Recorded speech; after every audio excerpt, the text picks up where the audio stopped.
Hello, everybody. I am back and I'm going to read you the last topic in political pressures of chapter 9. And this one is entitled McDonald's Carries On. This would be the Prime Minister, Ramsay McDonald's.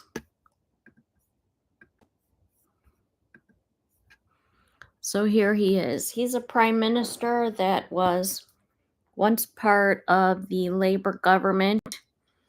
And he also was a prime minister during the Depression, the Great Depression.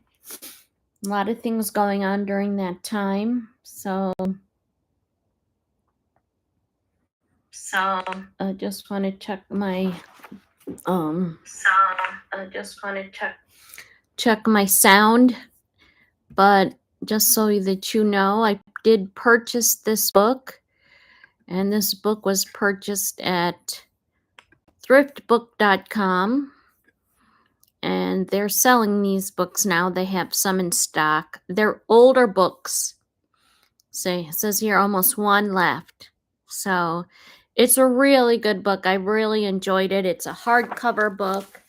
I've just enjoyed reading every word of it. So mine didn't come with a jacket, a book jacket, but that's the book. And, it's an older book, but it's very good. It's a very good book written by Kenneth Rose, and it just gives you a view of George V during that time. So I'm going to just, again, thriftbook.com. And I want to show you a movie if you're interested in watching it. And it is called The Lost Prince. And this, in my opinion, gives you a nice overview of not just the prince that they didn't talk about, little Prince John. He had epilepsy. It slowed down his development a lot. And not only does it, the main theme is about how they managed him with the nanny, completely devoted to him, but the different events that were occurring during George V and Queen Mary's reign. You'll see little Prince George is a very, very instrumental, and he was really a good brother to his youngest brother, Prince John. But all the events, that happened during King George V and Mary's reign, it kind of highlights some of those elements. So I just wanted to show you what that is. But this topic is going to be about Ramsay MacDonald. And he was a prime minister during the Great Depression. A lot of things were going on, and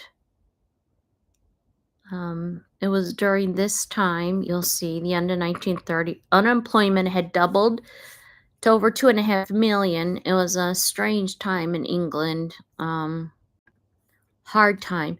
The government struggled to cope with the crisis and found itself attempting to reconcile two contradictory aims. One, balancing the budget to maintain the sterling of gold standard and maintaining an assistance to the poor and unemployed at a time when tax revenues were falling.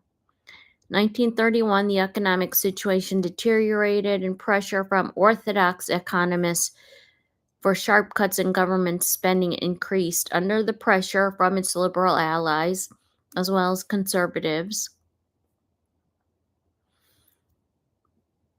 Feared that the budget was unbalanced. Okay, so May 1931, a large public sector wage cuts, large cuts in spending, notably in payments to the unemployed to avoid a budget deficit. Okay, so this is in this particular chapter, but he was basically the prime minister.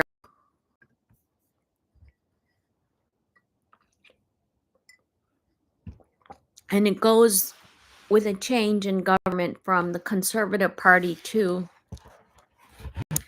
a more liberal party. So I'm going to go ahead and get started reading. Had some bold prophet told the king that he was one day to preside over a change of government wearing a Chinese dressing gown, he would scarcely have believed his ears.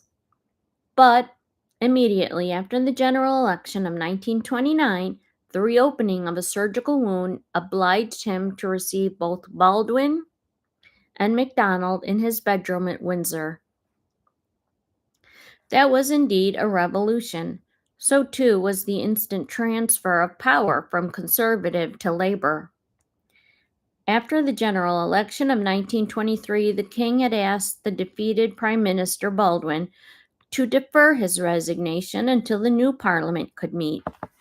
Disputable even in 1923, the narrow constitutional doctrine had become outmoded by 1929. Labor now commanded 287 seats, compared with 261 conservatives and 59 liberals, an effective though not overall majority. There was nothing to recommend preserving the old government until it was formally defeated at Westminster. As Stanford Him wrote, "We must recognize that democracy is no longer a meaningless sort of shibboleth. With the enormous increase of voters by the women's franchise, it is the actual voice, but for better or worse, the political voice of the state." Baldwin agreed. If he were to hang on, he told Stanford Ham, the nation would say, "Here is this man clinging to office. He won't take his defeat. He is trying to prevent the Labor Party from enjoying their victory." So he at once resigned, and the king sent for MacDonald. At the audience on 5 June 1929, he chafed at his new prime minister on leading a Labor government, and wondered how many cabinet ministers had qualified for that description by manual work.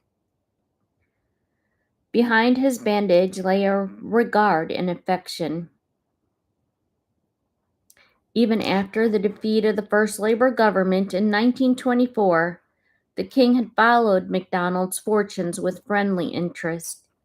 He was disturbed in 1928 to hear the former prime minister's financial difficulties and a struggle to supplement a meager parliamentary salary of £400 by journalism. So the king wrote to Baldwin, and then incumbent of the number 10, and suggested there should be adequate provision for a prime minister both in office and on retirement. He proposed that the existing salary of £5,000 ought to be doubled and paid free of tax, and that on completing 3 years of service, not necessarily consecutive, a prime minister should qualify for a retirement pension of £5,000. It was not until 1937 that Baldwin, in his last months as prime minister, was able to effect an increase in salary for his successors. By then, however, both the king and MacDonald were in their graves.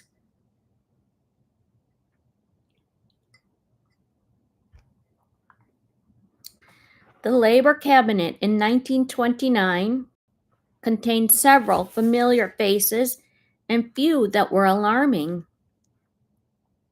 Although the king suggested Thomas for the Foreign Office, the post ultimately went to Henderson.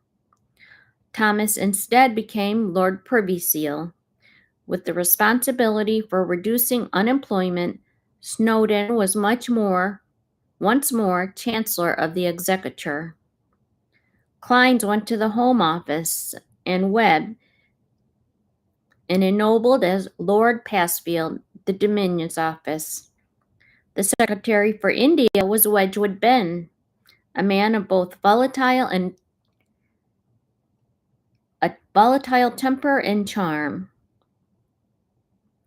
who had deserted the Liberal Party 2 years earlier.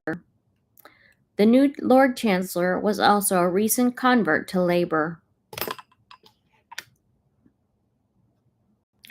In place of Haldane, who had died in 1928, the Prime Minister chose Lord Justice Sankey, author of the report, with 10 years earlier, and urged the nationalization of the coal industry. More at ease with domestic and foreign policy, he acquired the habit of bringing a small atlas to the cabinet table. By 8 June, the king was fit enough to don a frock coat, although not to leave Windsor for London. The new ministers therefore came down by train to be sworn in.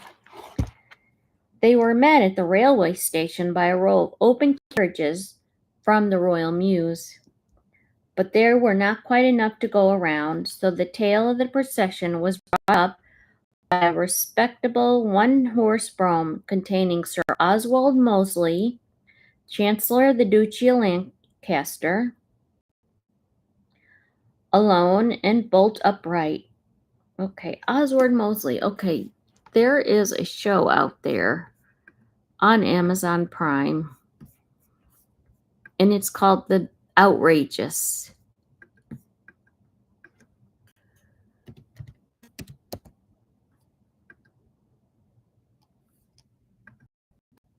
Okay, so I'm just gonna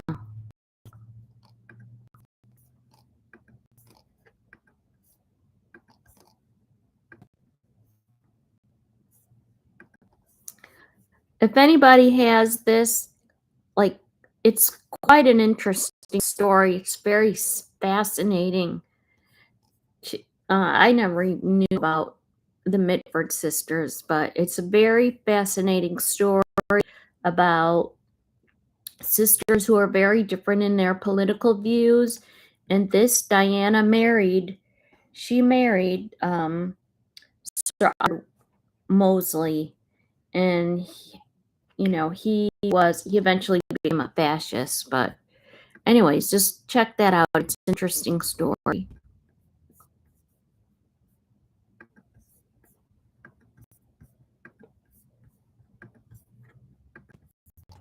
So, on arrival at the castle, McDonald was seen to hide a half-smoked cigar in a flower pot at the entrance. During the ceremony, the king broke the customary silence by telling the Minister of Labour, Miss Margaret Bonfield, how pleased he was to receive the first woman Privy Councillor. His smiles as he spoke, she noted, was cordial and sincere. As the Chancellor of the Exchequer boarded the train, he told the station master of his pleasure at being cheered in the royal borough. The station master replied that the cheers came not from the people of Windsor, but from a Midlands crowd recently arrived by excursion train. Snowdon's long martyrdom had begun. As in 1924, Labour was more successful abroad than at home. MacDonald, who continued to conduct much of his country's foreign policy, became the first British Prime Minister to visit a United States President in Washington, a conciliatory journey that had led to an agreement on naval parity. Snowdon also did well in securing certain advantages in the payment of German reparations. As always, the king was generous with his praise and encouragement. It was, however, with increasing dismay that he watched Henderson's efforts to improve Britain's relationship with the Soviet Russia, a process that begun by MacDonald in 1924, but interrupted by Austen Chamberlain in 1927.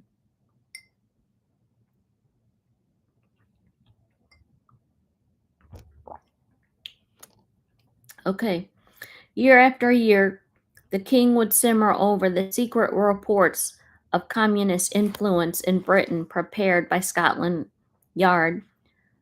Then his tax government than tax his government with indifference. Once he wrote to Balfour as Chancellor of the Cambridge University to ask why Maurice Dobb, the well-known Marxist economist named in an intelligence report, was allowed to indoctrinate undergraduates. Balfour's inquiries led him to deny that Dobb's influence on Cambridge was anything more than academic. The king did his best to dispel the misguided idealism with which the Labour welcomed every aspect of the Soviet system. He reminded the Foreign Secretary, a pious nonconformist, of the anti-Christian propaganda disseminated from Moscow, but could make no impression on him. Henderson is a damn ass and very conceited, he confided to Mensdorf. In the autumn of 1929, the king came into a sharper conflict with his government, who were determined to restore full diplomatic relations with Russia. This would oblige him to receive, shake hands, and entertain a fully accredited ambassador, the representative of a regime that never disowned the heartless murder of the Tsar and his family. In 1924, he had been spared the disagreeable duty, Rakovsky, bearing the lesser rank of Chargé d'Affaires, was not required to be received by the sovereign. 5 years later, the king begged both MacDonald and Henderson to confine Anglo-Russian representation to the same modest level. The two ministers expressed sympathy in what naturally would be a painful situation, but refused his request. The king therefore resorted to deception. When the new Russian ambassador, M. Sokoloff, came to present his credentials on the 20th of December 1929, the king pleaded illness and asked the Prince of Wales to take his place. He could not, however, continue indefinitely to keep Sokoloff at arm's length. On the 27th of March 1930, he shook hands with him after a levee. A few weeks later, the Queen received the ambassador and his wife at Buckingham Palace. Even these sparse courtesies rankled. In 1933, after a garden party at Windsor, the king turned furiously on the Prime Minister for having maneuvered him into shaking hands with Litvinov, the Russian Commissar for Foreign Affairs.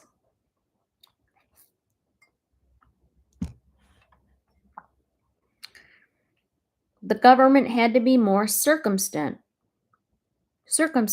in its domestic policies. Too confident a display of radicalism and a mere 59 Liberal MPs could combine with the Conservatives to obstruct or even unseat an administration's commanding 287. Among the casualties of all that alliance was Labour's attempt to reverse the Trades Disputes Act of 1927, which declared illegal any repetition of a general strike and imposed other restrictions on the trade union movement. Peaceful picketing had long been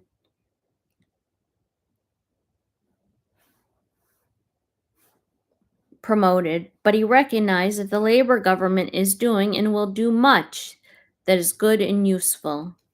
What threatened the program of the Labour government, and ultimately its survival, was neither parliamentary opposition nor royal discouragement. It was the menace of a financial and economic catastrophe beyond its control. One of the first victims of the international crisis was the Credit Anstalt, Austria's biggest bank. It prompted this warning from the king's private secretary on 11 June 1931. "We are sitting on top of a volcano, and the curious thing is that the press in the city have not really understood the critical situation. The governor of the Bank of England is very pessimistic and depressed. If a crash comes in Germany,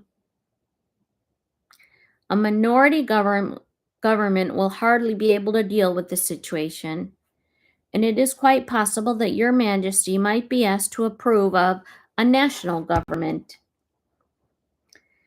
That somber forecast reached the king already cast down by renewed ill health and sorrow. Since the beginning of the year, he had mourned his elder sister, the Princess Royale, his lifelong friend and equerry, Charles Cust, his selfless private secretary, Lord Stanfordham, his little dog, Snip. Dalton, whose failing powers he noted in June, was to die a month later. The king grieved also at the enforced exile of his cousins, the King and Queen of Spain, a family misfortune, but no less a tolling of the bell for the monarch itself.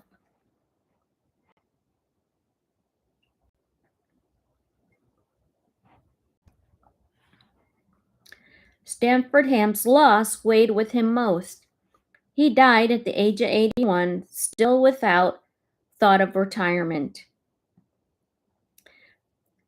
A devoted counselor who for more than 30 years had guided his master through the shoals of statecraft, a constitutional monarch may not pause for grief.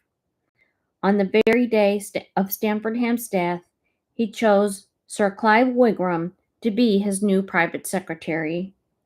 24 years younger than Stanfordham, Wigram had served as a long and rigorous apprentice. Royal private secretaries are noted for their unwillingness to delegate, and Stanfordham was no exception. But in reply to a letter of congratulations on his promotion, Wigram was able to write, "My dear old chief always confided in me and was constantly saying, 'When I am gone, don't forget this.'" Okay, I have a picture of Wigram in here somewhere.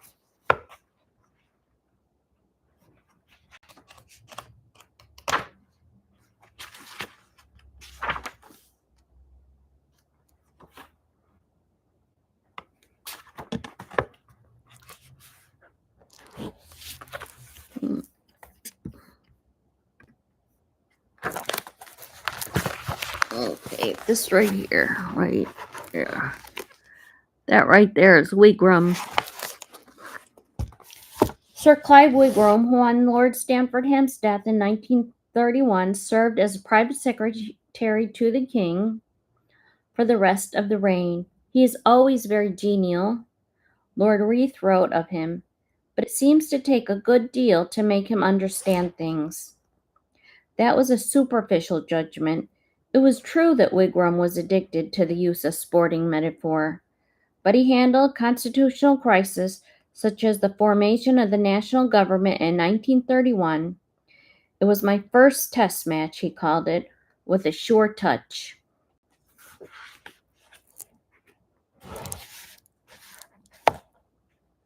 Sir John Wright of the BBC echoed a widely held view when he said of Wigram, "He's always very genial, but it seems to take a good deal to make him understand things." I just read that.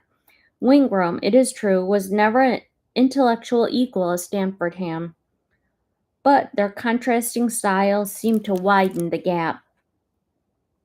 Stanfordham was by temperament attuned to the council chamber, whereas Wigram to the playing fields. One was punctilious, even peppery, the other approachable and of ready humor. Stanfordham, his letters were cast in a formal language that lent itself more to rebuke than encouragement, whereas Wigram would write a half a dozen lines without a sporting metaphor that diminished their gravity. The government, he wrote in June 1931, looked fairly firm in the saddle at the moment, and without a doubt, Lloyd George and his team are proving sound halfbacks to the labor forwards. But the letter he sent to the king a few days later, warning him of the approaching economic storm and the possible need for an all-party government, lacked neither cogency nor presence. And in the troubled weeks ahead, during what he was to call my first test match, Wigram, he showed a firm worthiness of Stanford himself. It is doubtful whether any government could have surmounted the word slump in trade and the financial crisis of 1931. But MacDonald was memorably inept. The Prime Minister allocated no fewer than 3 of his cabinet colleagues to stem unemployment, which throughout 1930 rose from 1.5 to 2.75 million.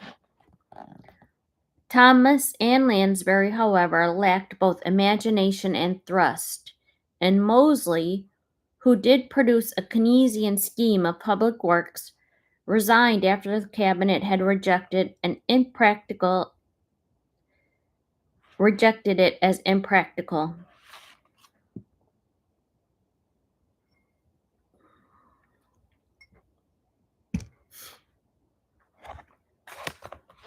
The misery which unemployment inflicts on human lives cannot be measured, but its impacts on the exchequer was all too calculable. The mounting cost to the nation of states benefits pointed, if not to bankruptcy, at least to a dangerously unbalanced budget. Conclaves of economists argued this way and that, but it was not until March 31, 1931, that the government appointed an independent committee to recommend how national expenditure could best be reduced. Its chairman was Sir George May, who spent nearly a half a century in the Prudential Assurance Company, broken only by a wartime interlude administering soldiers' canteens. After 4.5 months of deliberation, the committee presented its reports. It offered neither tea or sympathy to meet an estimated budget deficit for 1932 of $102 million, a majority of the committee recommending cuts in government expenditure of $97 million, and $67 million to be saved from a reduction in unemployment benefits, and the remaining $30 million to be found out of taxation. Brooding on this severe prospect, MacDonald and his colleagues departed for their summer holiday. They were soon summoned back to London. The Mays Committee indicted an unbalanced budget that had further undermined confidence in Britain's financial stability and accelerated a run on the pound.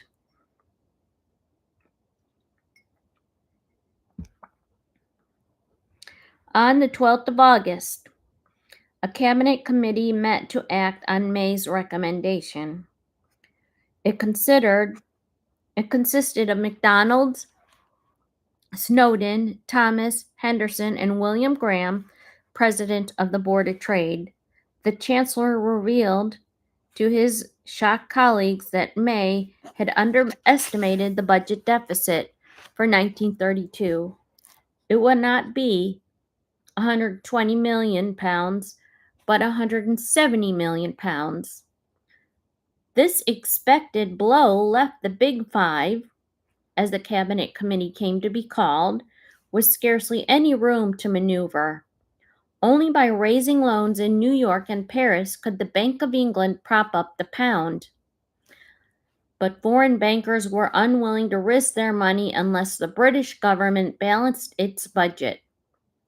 There would thus have to be a drastic cut in public expenditure, particularly in the soaring costs of unemployment benefits. By 19 August, the Big Five have reluctantly agreed to economies of £79 million, of which nearly £50 million was to be met by cuts in unemployment benefits. The remainder of the budget would be balanced by additional taxation. In proposing such unpalatable measures, albeit with reluctance, the Big Five were showing both realism and courage. For among the rank and file of the labor movement, no issue was more emotive than the relief of unemployment. It was a bitter day, wrote MacDonald, and it was grievous, our just complaint against Providence. On Wednesday, 19 August, from 11 in the morning until 10:30 that night, the cabinet debated the report of the Big Five. There was a majority in favor of its recommendation, although many were unhappy about the scale of cuts to unemployment benefits.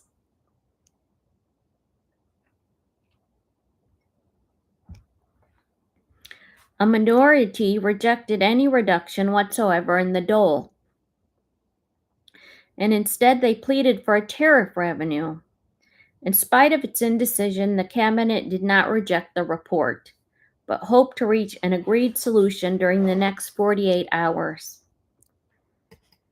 Thursday, 20 August, brought a setback. The conservative and liberal leaders told the Prime Minister that they could not countenance new taxation of the order of £100 million, and that only further substantial cuts in expenditure, particularly in unemployment benefits, could restore public confidence. But even as the country's gold and currency reserves continued to drain away, worse was to come.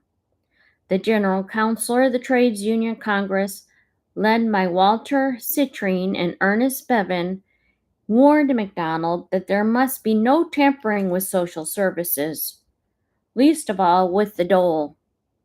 Thus was the Prime Minister's ground between the milestones of rigid retrenchment and obstructive idealism.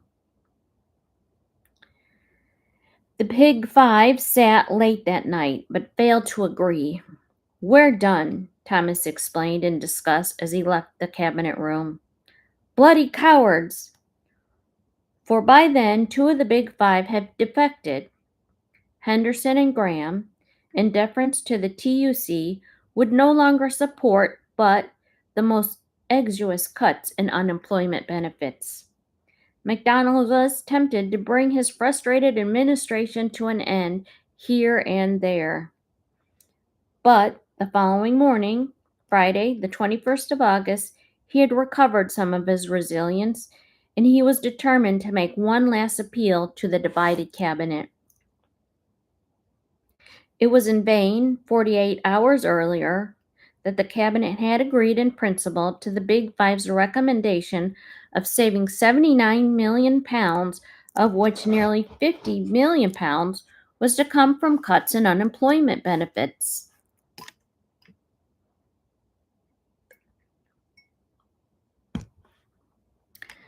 These were now reduced to £56 million, of which £22 million was to be cut from unemployment benefits. The revised figures were unlikely to satisfy the opposition, much less the foreign bankers on whom Britain depended for her rescue from imminent bankruptcy. But the intransigent majority of cabinet members would not be moved by threats. Rather than compromise on welfare payments, they were prepared to resign and leave social butchery to the Tories. Throughout these painful exchanges, the king had remained at Sandringham. It was not for the sovereign to intervene between one faction of the cabinet or the other. But before leaving the train for his annual Scottish holiday that Friday evening, he inquired whether the Prime Minister wished him to change his plans. MacDonald thought it would further alarm the public if he canceled his journey. That was an unwise decision, for already the leaders of the opposition parties had told him that the cabinet's latest financial proposals were wholly unsatisfactory, and he suggested that he should consult the king. Hardly had the king reached Balmoral on Saturday morning when the Prime Minister sent a message that it might, after all, be necessary for him to return to London. I at once spoke to His Majesty, Wigram later wrote, who quite rightly said that there was no use shilly-shally on occasion like this, and he would proceed south that night. The king afterwards explained his sudden decision in a letter to the Archbishop of Canterbury. When I realized how serious the situation, both political and financial, had become, I felt it was necessary for me to be in close touch with my Prime Minister, and of course he couldn't come here.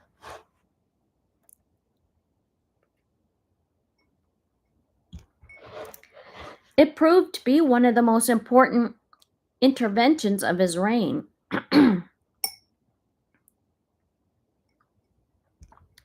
Within 2 hours of arriving back at Buckingham Palace on Sunday, the king received MacDonald.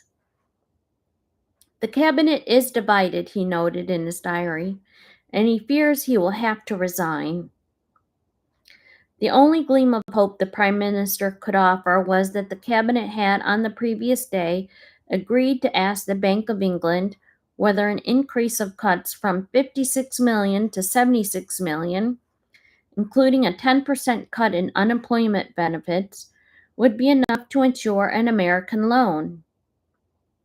The Bank of England had at once consulted the New York banking house of J.P. Morgan, and an answer was expected that Sunday evening. But it was not an offer by the cabinet, it was merely an inquiry.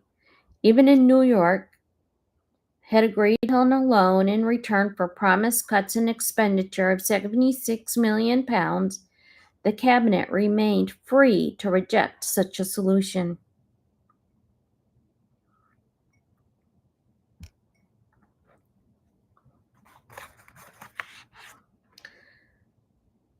MacDonald's lack of trust in that slippery maneuver emerges from his conversation at the palace on Sunday morning. He wrote in his diary, "The king most friendly and expressed thanks and confidence. I then reported situation, and at end I told him that after tonight I might be of no further use and should resign with the whole cabinet. He asked if I would advise him to send for Henderson, and I said no, which he said relieved him. I advised him, in the meantime, to send for the leaders of the other two parties and have them reported on a position from their points of view. He said he would and would advise them strongly to support me. I explained my hopeless parliamentary position if there would be any number of resignations. He said that he believed I was the only person who could carry the country through. He again expressed thanks and sorrow." The king, acting upon his prime minister's advice, next summoned the leaders of the opposition parties to the palace.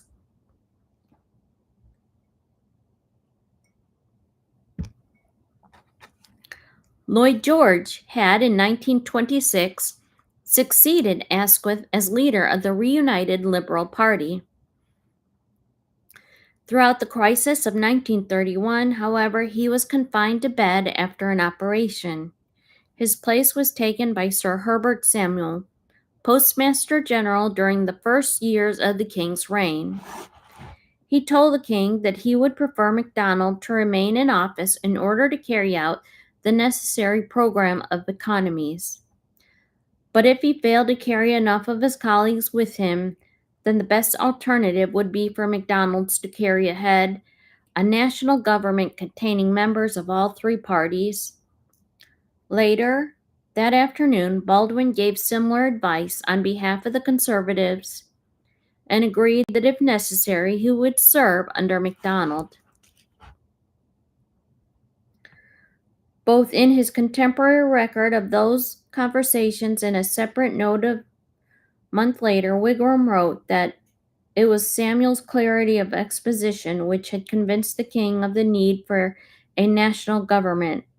That is also the view by Nicholson in his biography of the king.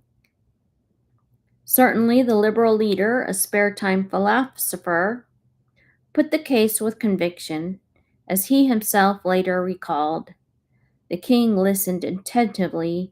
He was quite a good listener sometimes.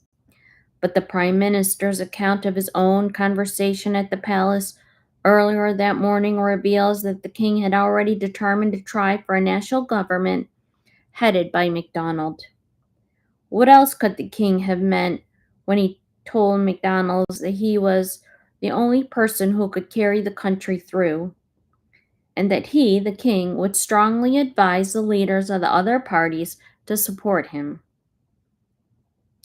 Even as early in the ministerial crisis as Sunday morning, the king needed no prompting on what his course should be.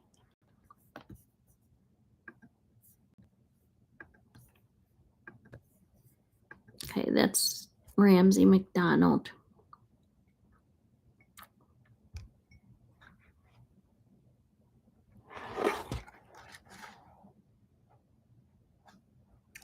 That evening, while the prime minister waited at number 10 for a telegram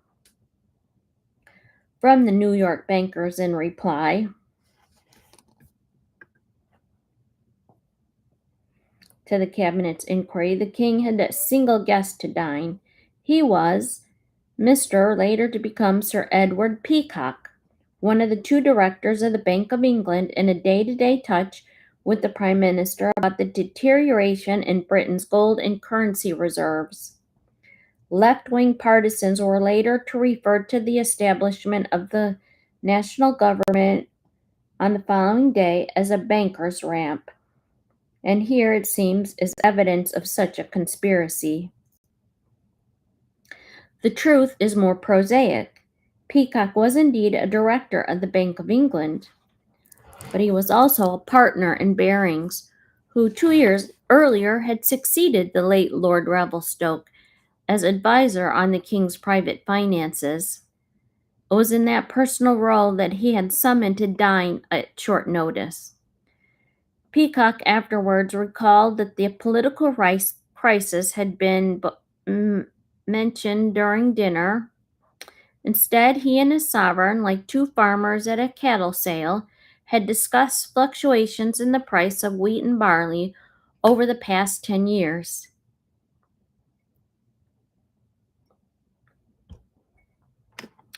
It was at about 9 o'clock on Sunday evening the reply of the New York bankers reached Downing Street. It offered only a short-term credit and hedged about with oppressive conditions. In plain language, it meant that there could be no public loan unless the British government was prepared to commit itself to severe retrenchment, including cutting 10% of unemployment benefits. After the Prime Minister had appealed to his colleagues to weigh the proposed reduction in the dole against the sacrifices to be made by the country as a whole, each was invited to give his opinion. 11 ministers supported the cuts. 9, including Henderson and Graham, Clines and Lansbury, rejected them. No government could continue on so wafer-thin a majority. MacDonald declared that he would at once see the king and advise him to hold a conference on the following morning, attended by Baldwin, Samuel, and himself. On his way out, he said, "I'm off to the palace to throw in my hand." 24 hours later, he was still the prime minister, but of a national government. There can be no doubt that MacDonald truly intended to resign. For the past 2 days, he had been saying so to all who would listen. He telephoned his son Malcolm with the message on both Saturday and Sunday. At Buckingham Palace on Sunday morning, he declared that he had no other course, and afterwards he wrote in his diary, "I commit political suicide to save the crisis." He repeated that there was no alternative when again received by the king late that night. And on returning to Downing Street for talks with the oppressive, he spoke of his death warrant. Were he to join a government of conservatives and liberals, he continued, he could be unable to command support and bring odium on them as on himself. Whatever else persuaded McDonald's to head a national government, it was not premeditated ambition.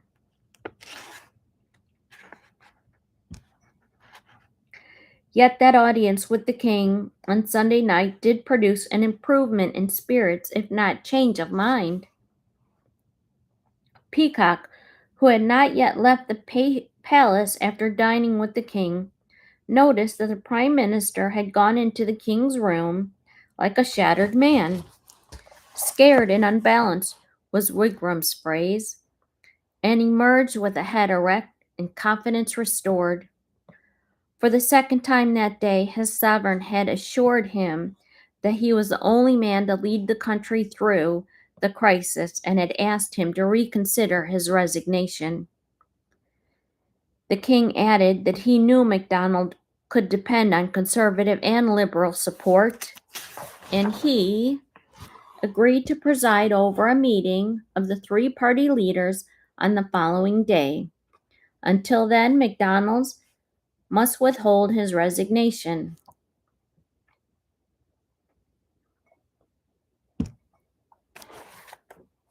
The next morning at 10 o'clock, when MacDonald, Baldwin, and Samuel assembled into the Indian room of the palace, the prime minister repeated by his now familiar litany. Indeed, he had the resignation of the entire cabinet in his pocket. For the third time in 24 hours, the king replied that it was out of the question. He told MacDonald that by remaining at his post with such colleagues as were still faithful to him, his position and his reputation would be much more enhanced than if he were to succumb. The prime minister must come to some arrangement with Baldwin and Samuel to form a national emergency government which would restore British credit and the confidence of the foreigners.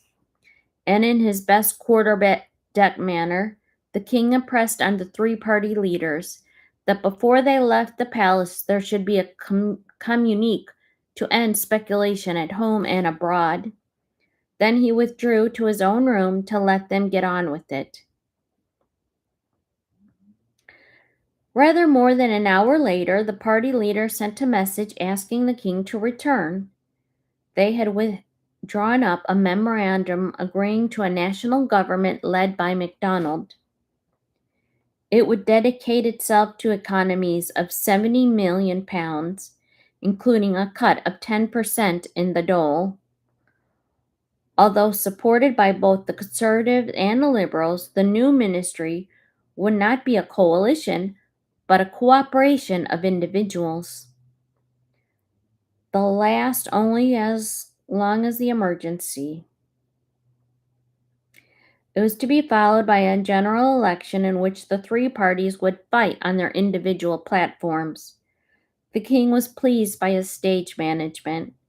Wigram's note on the meeting with the three statesmen included, His Majesty congratulated them on the solution of this difficult problem and pointed out that while France and other countries existed for weeks without a government, in this country our constitution is so generous that leaders of parties are fighting one another for months in the House of Commons. They were ready to meet together under the roof of the sovereign and sink their own differences for the common good and arrange, as they had done this morning, for a national government to meet on the gravest crisis of the British Empire.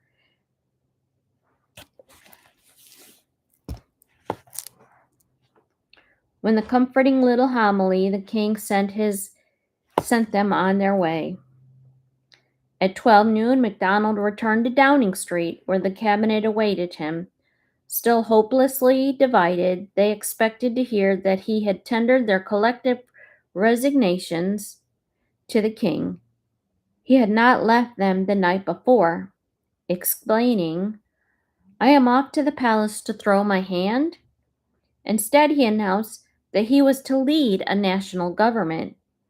Consternation when I reported, he wrote in his diary, that morning had been a renewed run on the bank, and he asked his colleagues to share with him the burdens of the office and self-sacrifice.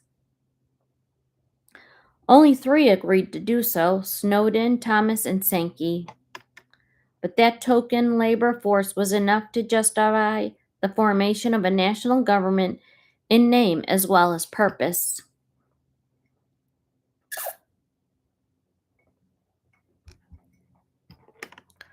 Looking worn and weary, as Wigram described, MacDonald went back to the palace at 4 o'clock that afternoon.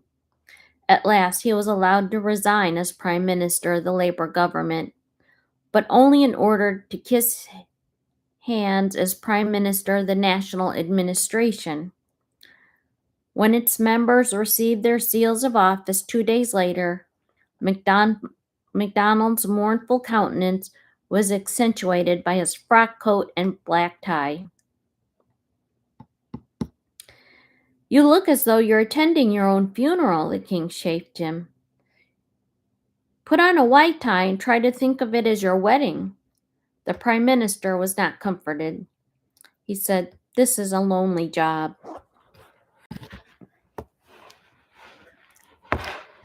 Without the king's initiative, there would have been no national government.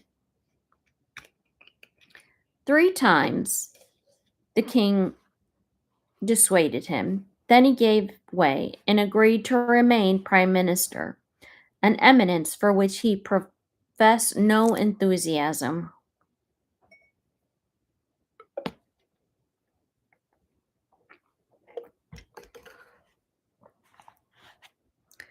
The motives of public men are rarely as base or quixotic as their enemies would have us believe. And no portrait of MacDonald is complete which depicts him as the ambitious, fawning courtier of a labor mythology or the martyred patriot of his own invention. He did not come less willing to relinquish office during those 48 hours of crisis, but he did become less willing to relinquish office at the behest of Arthur Henderson. As one of the Big Five, Henderson had first accepted the need for cutting the dole in order to save the credit of his country. Then he changed his mind under the pressure from the trade unions and carried half the cabinet with him. They chose the easy path of irresponsibility and left the burdens to others. MacDonald wrote as his divided ministry broke up, and on the following day he told Margaret Bonfield, "Until there's some new spirit in the labor government, in the labor movement, a labor government will run away from 2 things. 1, at the orders of the TUC, and 2, at an awkward crisis. There's nothing like hatred and contempt of one man's conduct for driving another along a contrary course." To that extent, Henderson provoked MacDonald into forming a national government. It was the king, however, who appealed to the Prime Minister's patriotism and sense of duty, who flattered him on the influence of his statesmanship at home and abroad, and who stiffened him to break with nearly half a century of his radical past. The king did so, moreover, with both determination and pride. "If I had failed," he told Archbishop Lang at the beginning of September, "there would have been a national disaster in a few hours. as a general election was out of the question. It was a remarkable performance by a man aging beyond his years who had recently been depressed by ill health and bereavement. The financial and political crisis of August 1931 did seem to have renewed his physical stamina as much as his self-confidence. On August 24th, the day when he presided so decisively over the conference with the three party leaders and the later commissioned MacDonalds to form a national government, he walked in the gardens of Buckingham Palace, entertained King George of Helena to luncheon, his aunt Princess Louise to tea, and Lord Cromer for dinner. He visited his son Prince Henry, who also recovered in hospital from an operation for appendicitis, and he worked on his boxes and looked at his stamp collection. As Wigram put it, our captain played one of his best innings with a very straight bat. He stopped the rot and saved his side. He was not out at the end and had hardly turned a hair and showed any signs of fatigue. The Labour Party, however, felt that it had been betrayed as much by the king as by MacDonald. Harold Laski epitomizes his long-lasting hostility.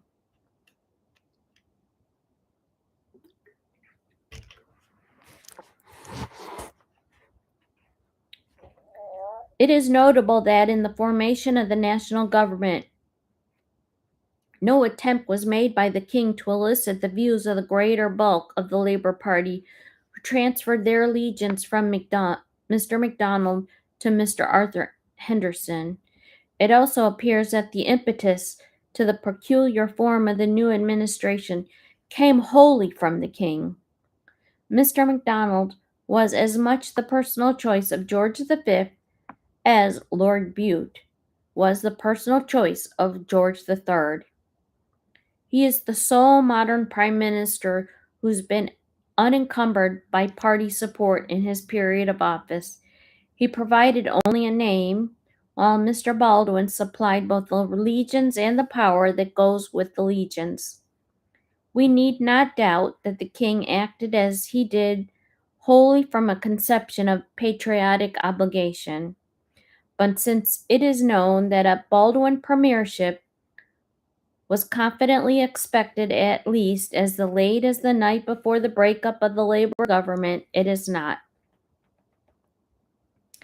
I think, unreasonable to term Mr. Ramsay MacDonald's emergence as Prime Minister of the national government as a palace revolution. That the king personally strove to establish a national government is undeniable. But Laski's accusation that he acted unconstitutionally is entirely misplaced. As long as a sovereign accepts the formal advice of his prime minister, he can incur no personal reproach. And throughout the crisis of 1931, the King George V never deviated from that course. Only in deciding to return to London from Balmoral at its very outset did the king fail to seek the approval of the prime minister, and that the journey, although it had political consequences, cannot itself be called unconstitutional. It is true that on 3 separate occasions, on Sunday morning, on Sunday night, and on Monday morning, the king persuaded his prime minister not to resign. But persuasion is not unconstitutional. Indeed, it is a royal prerogative.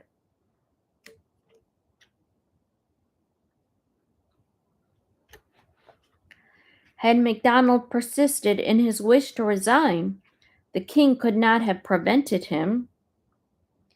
It was not on the advice of Prime Minister, moreover, that the king consulted Samuel and Baldwin on the Sunday morning and summoned them to a conference with MacDonald at the palace 24 hours later.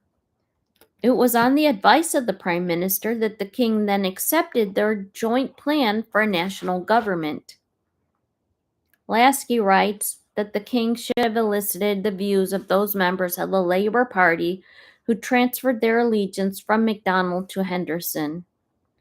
But that would have been constitutionally correct, only if the Prime Minister had advised the King to do so, or if the Prime Minister had resigned, thus obliging the King to seek a successor capable of forming a new government.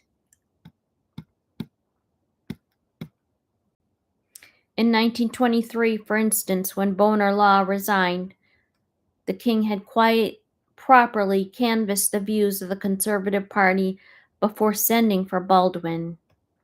In 1931, as long as MacDonald remained Prime Minister, the King had no such freedom of consultation.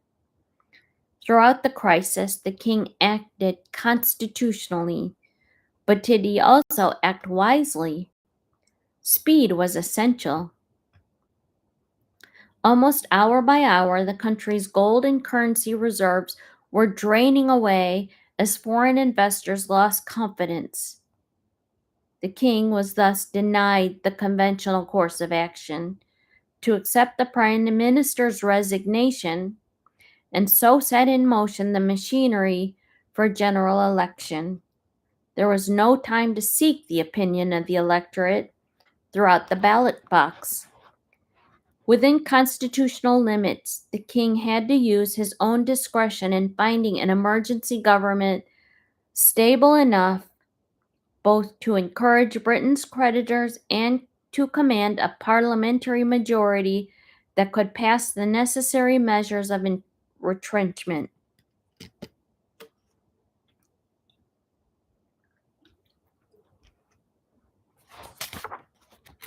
Okay, this is a really long chapter, but it looks like there's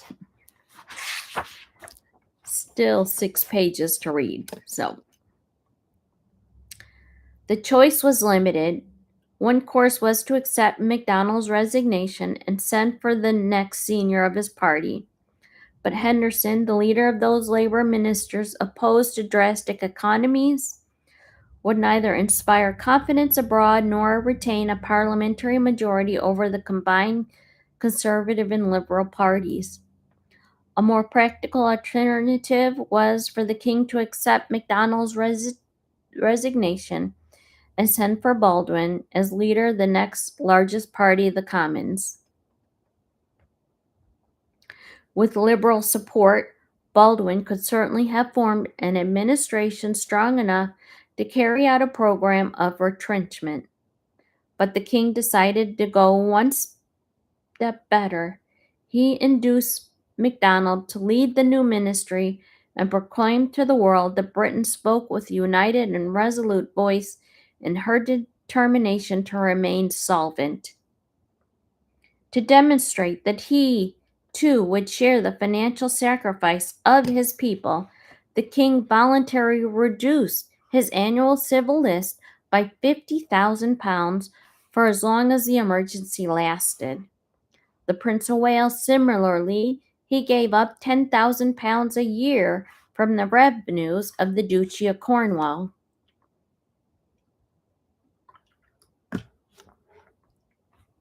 The national government, which faced Parliament for the first time on 8 September 1931, it was rich in political experience. MacDonald restricted his cabinet to 10, half the usual number, so that it could act with speed and decisiveness. It contained 4 Labour members, 4 Conservative members, and 2 Liberals. MacDonald, Snowdon, and Sankey retained their former office. J.H. Thomas became Secretary of State for both the colonies and the Dominions. The Conservatives were Baldwin, Lord President of the Council, Neville Chamberlain, Minister of Health, Sir Samuel Hoare, Secretary of State for India, and Sir Philip Cunliffe, Minister, President of the Board of Trade. Lloyd George was still and convalescent. In any case, his sympathies were more with Henderson than with MacDonald.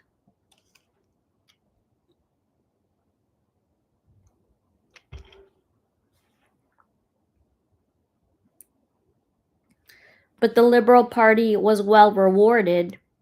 Samuel returned to the Home Office after an interval of 16 years, and Reading took the Foreign Office. The strength of the government was not confined to the cabinet. Among those prepared to fill a lesser place was Austen Chamberlain, the First Lord of the Admiralty, and Lord Crewe, the Secretary for War. Each had been promoted to the front bench in the reign of Queen Victoria and had subsequently held all but the very highest offices of the state.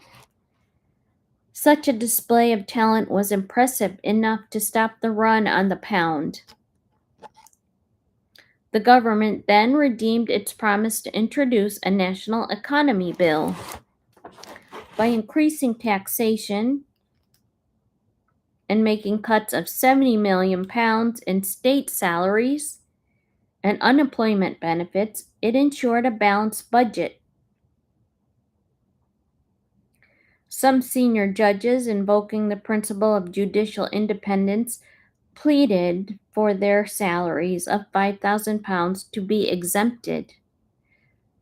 The man on the dole, who saw his weekly income reduced from 17 to 15, was denied so high-minded an appeal. The least docile victims of retrenchment were the naval ratings of the Atlantic Fleet. On hearing of proposed cuts in pay that in some instances were to be as much 1/4, they organized a sit-down strike. The so-called Invergordon Mutiny could have been avoided had senior officers displayed qualities of leadership, imagination, and administrative ability. The king, outraged by so shameful an episode, considered that all the sea lords should have resigned. Only one of them, in fact, was relieved of his command. The discontent of Invergordon was prevented from spreading by a belated announcement that no sailor's pay would be cut by more than 10%, but the damage was irreparable.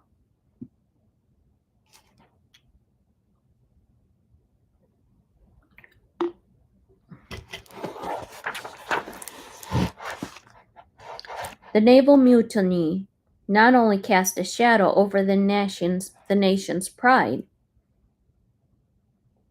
it also destroyed the fragile confidence in Britain's future so recently restored by the national government. On Wednesday, 16 September, withdrawals of gold from the British Bank of England were £5 million. On Thursday, £10 million. Friday, £18 million. On Saturday, a half a day, $10 million, with the government therefore brought a bill to suspend the Gold Standard Act of 1925, one of the most controversial measures of Churchill's years at the Treasury. It required the Bank of England to sell gold at a fixed price. The national government had been formed precisely in order to avoid the most feared and supposedly inflationary of all economic remedies. Now, within a month of taking office, it had succumbed. As it turned out, the abandonment of the gold standard was far less harmful than had been feared. Banknotes did not turn into confetti overnight, and the devaluation of the pound sterling stimulated Britain's exports. It also proved to be a convenient pretext for all appealing to the country. The National Economy Bill had been fiercely opposed by Henderson and his cohorts, passing the Commons by 309 votes to 249. an uncomfortably small majority for a measure designed to display national solidarity.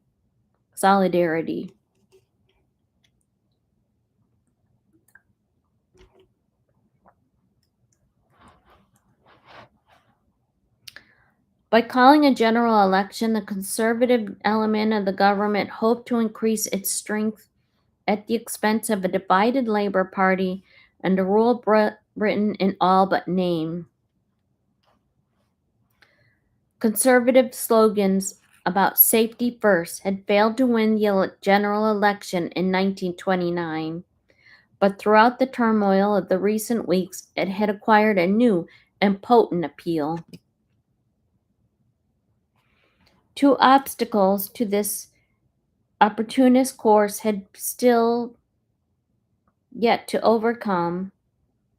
On taking office as an emergency administration, the national government had specifically promised that it would not fight a general election as a coalition. This pledge now broke by claiming that the abandonment of the gold standard had increased the need for a show of national unity. If the election was to be fought on a manifesto common to all three parties, how could it reconcile a conservative commitment to tariff reform with the free trade shibboleth of the both Labor and Liberal? The King, after the swearing in of the national government on 26 August, had resumed his holiday at Balmoral. He returned to London on 29 September.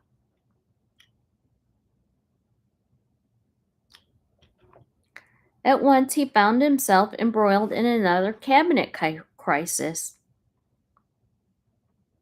He wrote to the Duke of York, "I'm having a strenuous time with all the people I have to see. I mean to do everything and anything in my power to prevent the old ship running on the rocks." Sir Herbert Samuel had much impressed the king by his clarity of mind during the formation of the national government. Now he showed on an awkward adherence to the free trade principles that irritated his sovereign. The king wrote in his diary, "He was quite impossible, most obstinate, and said he would not look at tariffs and that there was a deadlock as regards to conservatives and liberals in the government. God knows what can be done. Am much worried by political situation and I can't see a way out." At an audience on 3 October, MacDonald told the king that the cabinet had spent the day after day, wrangling over the terms of a formula on which to ensue an all too familiar conversation. The Prime Minister said that he had failed and had better resign.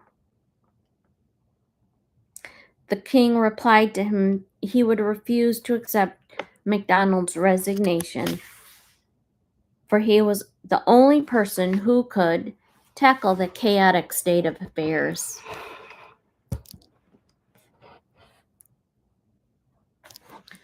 But at the heart, the king was depressed as the prime minister. He even considered General Smuts, who happened to be in London, for his advice on reconstructing the government. At last, the cabinet broke the deadlock. The national government would ask the country for a doctor's mandate, the freedom to employ any remedy, even tariffs. But that contentious word was scarcely to be uttered, or at worst enveloped in the nebulous language of political deception.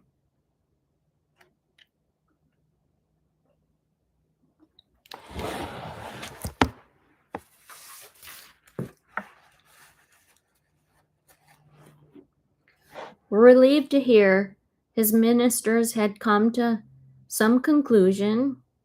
Any conclusion, the king gladly accepted their disingenuous formula. He granted an immediate dissolution of Parliament, to be followed by a general election on 27 October 1931. For the next 3 weeks, the king laid aside impartiality. Of course, you are going to vote, he asked Hanky after a meeting of the Privy Council. Hanky explained that as the secretary to the cabinet and clerk of the council, he was required to be detached from party politics, and so had not done so since the war. The king said, "This time it's different. I want the national government to get every vote possible." It was, he added, a command. The king wrote in his diary on 27 October, "May and I dined alone. We listened to the returns of the elections on the wireless, which made us happy as the national government had won seats everywhere. It was the most sweeping victory in the electoral history. The followers of Henderson lost more than 200 seats. Except for Lansbury, every single member of the former Labour government who had opposed MacDonald was unseated. The national government emerged 558 seats and emasculated the opposition with a mere 56 seats. Please God, shall we now have a little peace and less worries," the king wrote the next day. He celebrated by taking his family to Noel Coward's cavalcade on Drury Lane. In a spontaneous demonstration of patriotism, the audience rose at the end of the performance to sing the national anthem. A few days later, he told Mensdorf,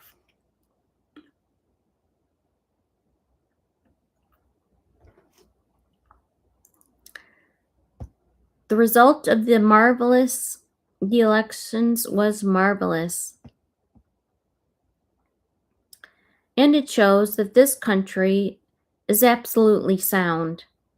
I know my countrymen well enough to feel that if they are only told the truth, however disagreeable it may be, that they will show their common sense and do the right thing at the right time.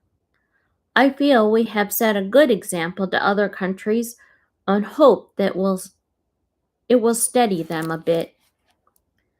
The election could be interpreted as a triumph for MacDonald, but it also marked the beginning of a protracted humiliation. Scorned by almost the entire Labour Party for his defection, he was increasingly ignored and sometimes derided by the Conservatives, who he was obliged to depend on for his political survival. Wigram recorded the reconstruction of the government in the first days of November. The king saw Mr. Baldwin, who told His Majesty that the Prime Minister was inclined to be wobbly and unable to make his mind up over the new cabinet, and he had not advanced very far in the composition. Every newcomer was inclined to sway him.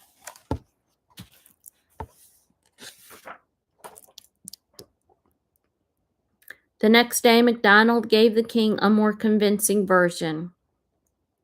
He told His Majesty he found it very difficult of a task to form his government.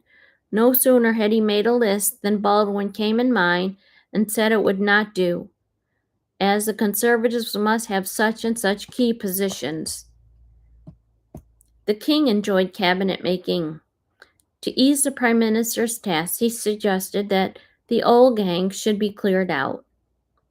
Sir Austen Chamberlain, Lord Crewe, Lord Reading, Lord Peel, and Lord Amerley duly retired. Amerley, an elderly industrial arbiter, had for the past 2 years been Secretary of State of Air. The king wanted him replaced by someone more active and able to fly. MacDonald was only too willing to oblige. He chose Lord Londonderry, the husband of his most intimate friend and confidant. Other offices were less easily filled. The Conservatives asked Sir Philip Cunliffe Lister, Lord Swinton, would become Foreign Secretary, Energetic and able, he was too abrasive of a party politician to endear himself to the prime minister. MacDonald told the king that he would just as soon welcome back Henderson. The king wondered whether there might not be a place for Sir John Simon, whose services during the Milas case he continued to remember with gratitude. In the end, it was Simon who went to the Foreign Office, while Cunliffe Lister took to the Colonial Office.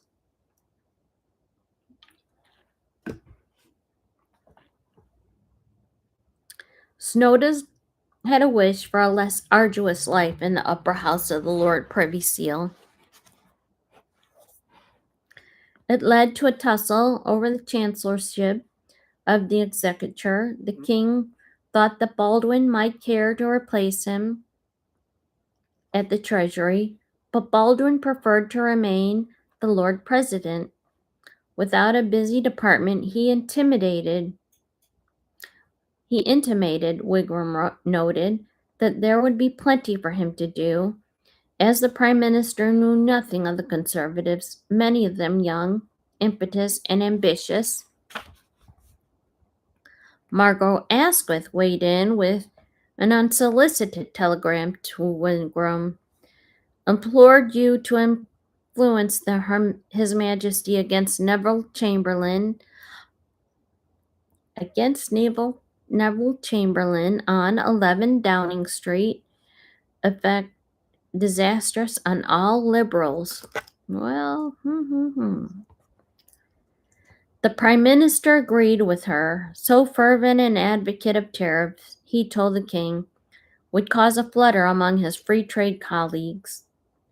But the Conservatives demanded their share of senior posts, and Chamberlain took to the treasury. Thus, in spite of its huge parliamentary majority, the government lacked harmony. During the reconstruction of the cabinet, the king warned MacDonald that he thought to seek assurances for the two leading free traders, Snowdon and Samuel, that they would not subsequently resign on the tariff issue and so break up the administration.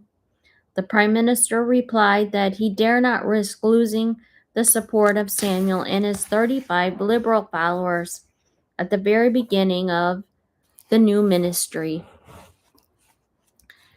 He preferred to postpone the conflict in the hope that some of those liberals would eventually desert Samuel.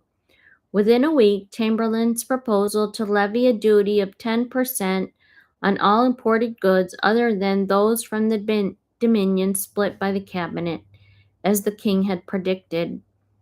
But Snowdon and Samuel, on the very brink of resignation, agreed to remain under the formula devised by the forensic brain of Lord Hailsham, Secretary of State for War.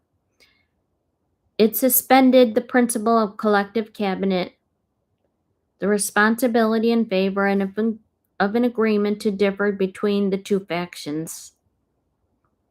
Although welcomed by the king as a means of staving off an immediate crisis at a time of exceptional difficulty, the flouting of a constitutional tradition could not be expected to last. It was merely papering over the cracks. In September 1932, after the Ottawa Economic Conference had evolved a scheme of preferential tariffs for the Dominions, Snowdon, Samuel, and other liberals resigned their office. Therefore, the so-called National Conference acquired an almost wholly conservative complexion.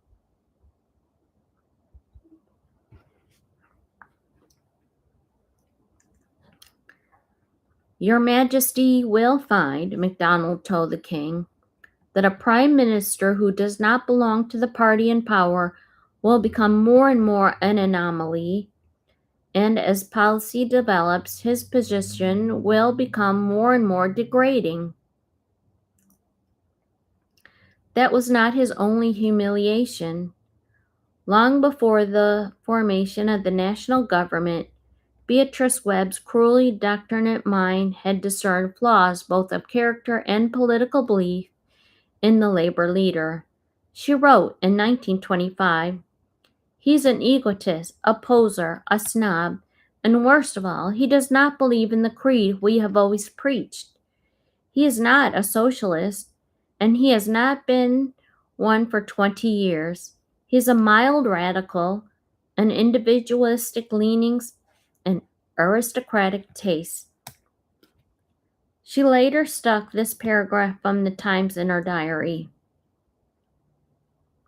The Prime Minister left Dunrobin Castle yesterday after his visit to the Duke and Duchess of Sutherland from Lochcore, near Lairg, where he will be the guest of the Marquess and Marchioness of Londonderry. It is understood that he will return to Lossiemouth today and will go to Balmoral tomorrow. MacDonald's romantic attachment to ancient names and great houses obsessed the labor movement almost more than did his political defections.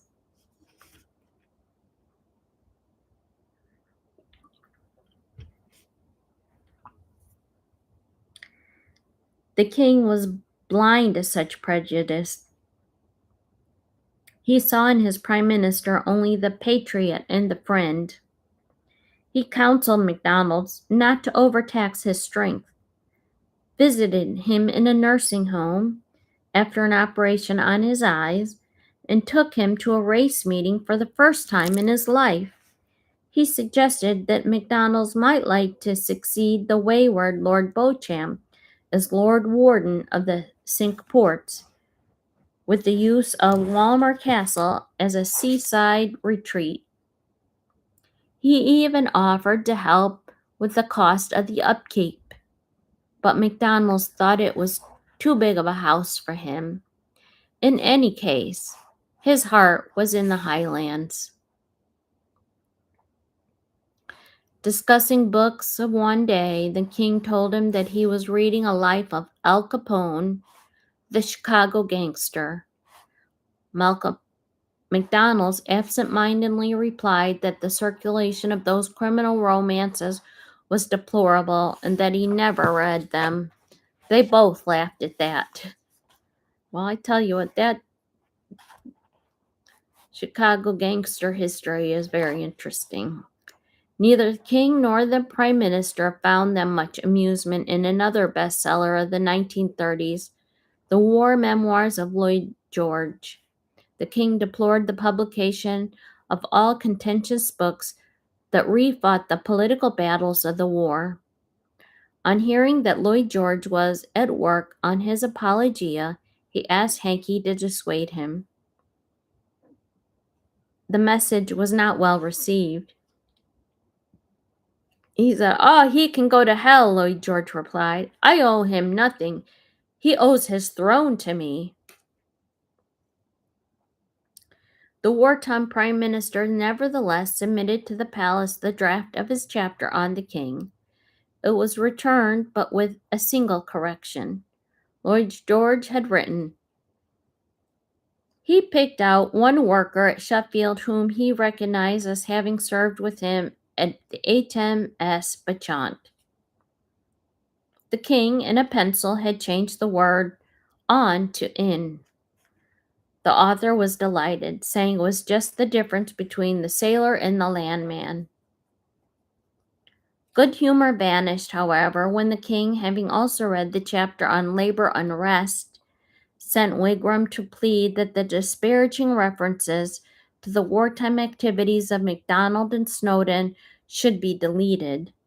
Wigram did not attempt to justify their conduct in obstructing the war effort. He merely told Lloyd George that he could surely afford to be magnanimous towards men who later held high office.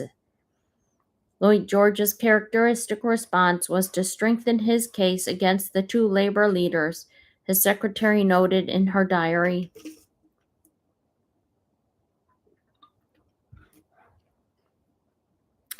He said that he was not refrained in his book from attacking certain people, Asquith and Kitchener, who were doing their very best according to their own lights to help during the war. He therefore was not going to spare one who, like Ramsay, did his best to thwart and hinder every effort to prosecute the war vigorously.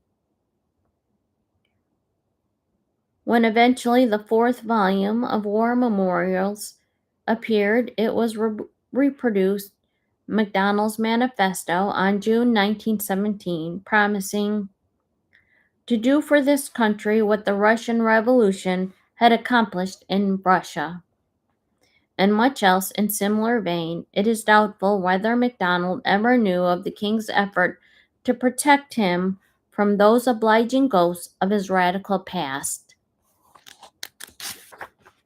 And that was the end of MacDonald, Ramsay MacDonald's Carries On. And that's the end of chapter 9 about the political pressures during King George V's reign. We are approaching the last bit of the book.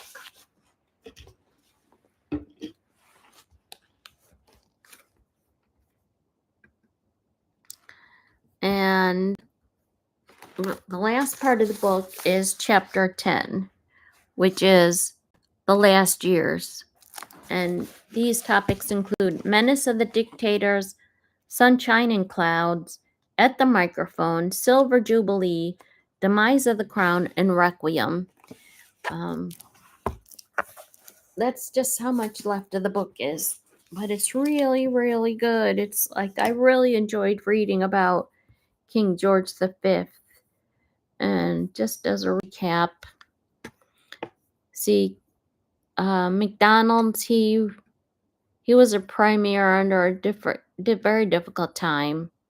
You know, there was the rise of socialism and communism. There was the Great Depression. It was a very, very difficult time that he was a prime minister at a particular time. So that was a very hard time throughout the world from 1929 to 1935.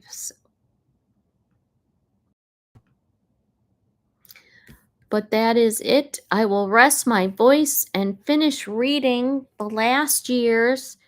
I will focus on reading it this year, or this week, I'm sorry. I'm going to finish reading this last chapter, chapter 10. I will finish reading that tomorrow. I'm going to rest up my voice, and I look forward to finishing this book with anybody willing to listen. So thank you very much for listening, and I hope you have a nice evening.